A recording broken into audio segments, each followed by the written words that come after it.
Hello mga ka-chofam! Welcome back to our channel! For today's video ay ipapakita ko sa inyo yung traditional na hospital dito na yung traditional na paraan ng paggamot dito. Maraming hospital kasi dito na yung tinatawag na Haniwon o Hanbang Byungwon. Kasi masakit yung aking masakit yung aking batok at saka balikat dito. Halos isang linggo na ito na nararamdaman ko. Tapos kahapon pumunta na ako doon kasi parang hindi ko kaya. Pag gumanito ako masakit, ganyan masakit, kapag ganito masakit, ganito masakit. Kaya kahapon sabi ng asawa ko na talaga kami. Si Yejo naman siya siya ng taekwondo. Hihintayin namin yung sundo, yung bus. Hi. Hintayin namin yung taekwondo bus. Tapos pagkaalis niya, ako naman bababa. Maglalakad ako papunta dun sa baba. Kasi nga itong aking batok pasakit pa. Pero kahapon nga, dahil na ako kahapon, medyo okay na. Kaya lang hindi talaga lubos nawawala pa. May bus daw, may car daw, kaya magtago siya. Talaga lang. Ay!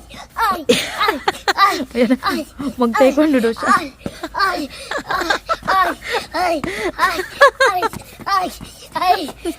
Oh, Joseph. Ay ka lang ng ay. Say ka lang. Malakas lang yung ay. Yung sipa wala.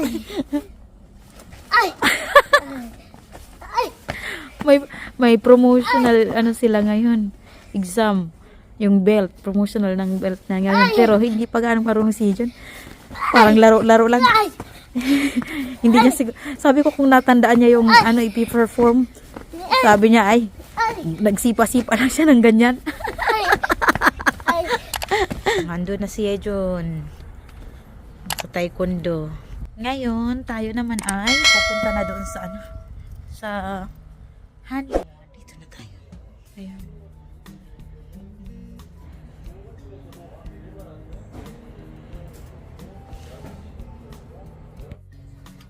Okay, eto ay umpisa na ng treatment. Yang hinihigaan ko ay mainit. Hotpack yan. Pati ito sobrang init niyan. Oh my God. Yan hinahawakan ko, inaalis ko kasi sa tiyan ko parang masusunog yung tiyan ko. Kaya inaalis ko. Ang ginawa ko, nilagay ko sa belt. Kasi pinatong ko sa may belt kasi sobrang init. Sobrang init talaga niyan. Kaya lang hindi ko na tinawag yung nag-a-assist para i-adjust. Ayan. Pagkatapos nung paghiga ko sa mainit, eto na yung sumunod. Yan? Parang electric massage. Yon. Minamasahe yung aking likod. Gumagalaw-galaw. So, parang talaga yan. Pang masahe muna. Maganda sa pakiramdam ito. Kasi namamasahe. Masakit kasi yung balikat ko, pati yung bato ko. Ewan ko ba? Parang pakiramdam ko talaga may naipit na ugat. Kaya sumasakit. Kasi kapag gumalaw ako, sumasakit eh. Tapos ito yung sumunod. Parang ventosa. Tama ba? Sa atin. Yung sa atin, dati gumagawa ako nung high school. Yung tawag sa amin sa Masbate, tamburong.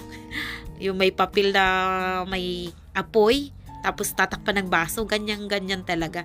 Pero ito sa kanila, ewan ko parang anong ginagawa. Paano nila ito nilalagay? Ewan. Ayan. At eto na yung karayom.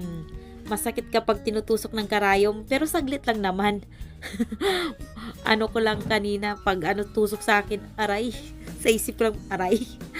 Ilang karayom din yung tinusok dyan. Dito sa Korea, marami talagang hospital na ganito yung paraan ng panggagamot.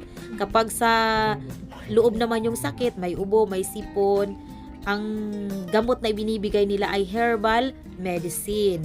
Marami silang herbal na ibinebenta rin. Kapag pananakit naman ng katawan, balikat, liig, bewang, likod, at kung aling parte ng katawan, ganito yung kanilang panggamot. At saka, talaga ito, sikat ito dito sa Korea. Marami yung hospital na ganito. At maganda yung feedback ng panggagamot ng ganitong paraan. Ayan, tapos na yung ating patusok ng aray, masakit sa likod. Balik naman sa ano dapat bukas, balik pa. Pero may klase ako bukas, may pasok. Kaya sabi ko, hindi ako balik. Siguro sa Friday, next Friday kasi next week ay dito, mahabang holiday. Chinese New Year, Sulal. Tawag dito, Sulal. Isa yan sa isa sa pinakamalaking selebrasyon dito sa Korea, yung Sulal. Kasi may dalawa lang yung yung talagang sineselebrate nila dito na malaking selebrasyon. Yung Thanksgiving Day at saka Sulal o yung Lunar New Year. Holiday next week, mahaba. Monday to Thursday. Holiday. Mabuti naman kasi pati taekwondo, bakasyon din sila Yejon at din sa taekwondo ng 1 week. Makarest din. Makarest din. Si Yejon boring na boring sa bahay. 1 week nitong simula Monday. Hindi na siya pumasok. Si si Unbit na lang yung pumasok sa school. Ay, naku, si Yejon hindi mapakali kundi yung ginagawa niya, mag-drawing.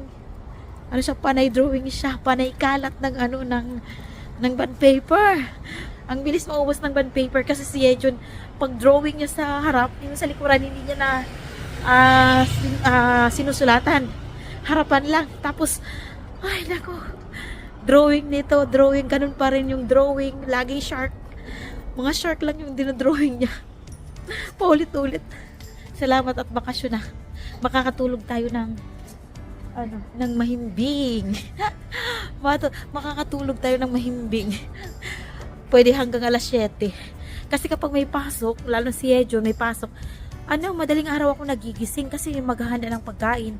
Lalo na nagbabaon si Yejon kasi may allergy. Madalas, alas 4 ng madaling araw ako nagigising para maghanda ng almusal at saka baon ni Yejon.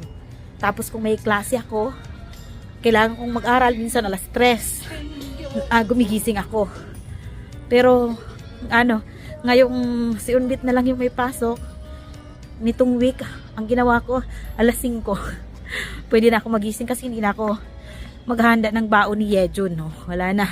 Kaya, medyo kahit medyo, late nang gumising, alas 5 na, okay lang.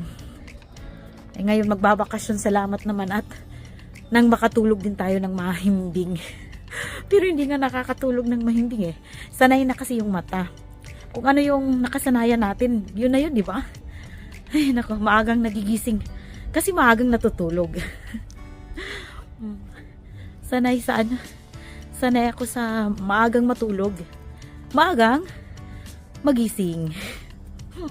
Ganon din yung ginaano ko sa mga bata.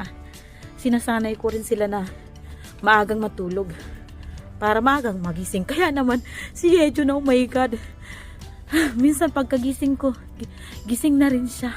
Alas 5, sabi ko, balik ka, matulog ka ulit para tumangkad ka. Minsan ayaw nang matulog Ngayong winter, mabuti kasi malamig. Pag pinapabalik kong matulog, nakakatulog ulit. Pero pag summer kasi alas 5, maliwanag na. Kaya hindi na yan makakabalik ng tulog siya. Mas maaga pa yan sa mas maagang nagigising sila kapag summer. Kasi di ba? Maliwanag na. Sumisikat na yung araw, alas 5. Kaya gising talaga. Alam nila na umaga na. Ay, kaya hindi mo na siya pwedeng pabalikin, matulog pa. Ay, nako. Ginagawa ko na lang, pinapatulog ko sabi ko mag-nap para kasi kailangan mag-nap, makarest din para tumangkad pa. Sana tumangkad. Ay, nako. Ay, dito na tayo sa bahay. Medyo maganda yung ko. Ayan, maganda sa pakiramdam. Parang medyo mas naging okay na kaysa sa dati na masakit talaga. So maganda yung epekto niya. Maganda. Sana mawala na talaga ito kasi bukas nga mag-exam kami bukas. Tapos nakaganyan ako, sobrang sakit. Ay nako. Hirap. Oh, dito na tayo. So, hanggang dito na lang mga kachofam yung vlog natin ngayon. Maraming salamat sa inyong panunod at kita-kits tayo sa susunod na video. God bless!